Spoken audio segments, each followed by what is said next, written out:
Assalamu alaikum wa rahmatullah mes chers amis, j'espère que vous allez bien. Le cours d'aujourd'hui, c'est les mots culture. Donc, restez branchés. Avant de commencer le cours des mots culture, on va voir quelques définitions. On commence par la définition de la bactérie.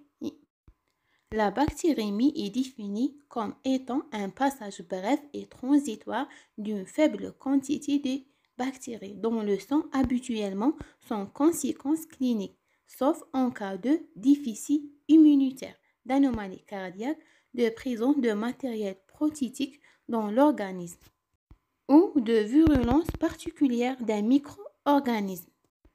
Deuxièmement, la septicémie sont des infections générales correspondant à des décharges massives et répétées de germes dans la circulation sanguine à partir d'un foyer septique initial appelé porte d'entrée. Une bactérémie peut être soit asymptomatique ou symptomatique avec 3 degrés de gravité. La symptomologie clinique des bactérémies associées à un sepsis est dominée par une fièvre fréquemment accompagnée de frissons et sueur avec un grand risque de choc septique. Une hémoculture est un examen bactériologique essentiel en infectiologie. Il consiste à mettre en culture un échantillon de sang dans le but de diagnostiquer une bactérémie ou une fongiémie. L'hémoculture permet également de réaliser un antibiogramme sur le germe retrouvé et oriente ainsi le médecin dans le choix du traitement antibiotique. Quelles sont les étapes de l'hémoculture? On commence par le prélèvement. Le prélèvement doit être effectué le plus tôt possible dans l'évolution de la maladie et avant tout traitement d'antibiothérapie. Et il sera fait de préférence au moment des frissons et lors de l'ascension thermique qui précédant la décharge bactérienne dans la circulation sanguine. La ponction veineuse est la seule méthode fiable pour prélever le sang en vue d'une hémoculture.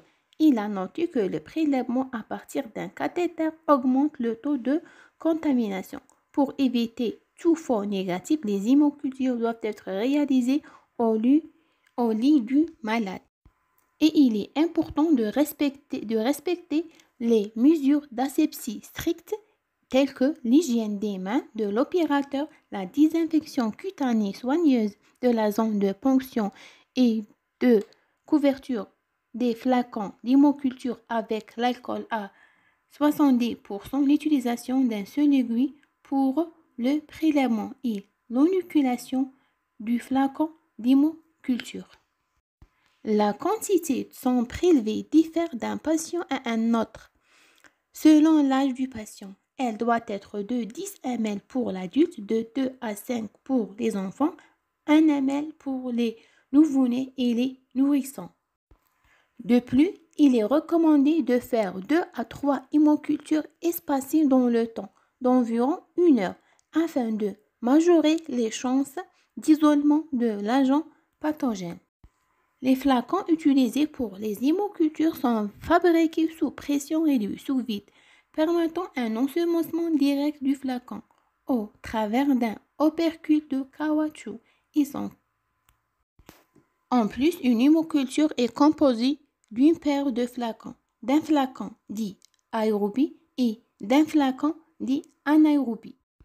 Les flacons doivent être acheminés le plus rapidement possible au laboratoire, où ils sont immédiatement incubés dans une étuve à 35 à 37 degrés Celsius. À ce niveau, les échantillons seront inspectés régulièrement.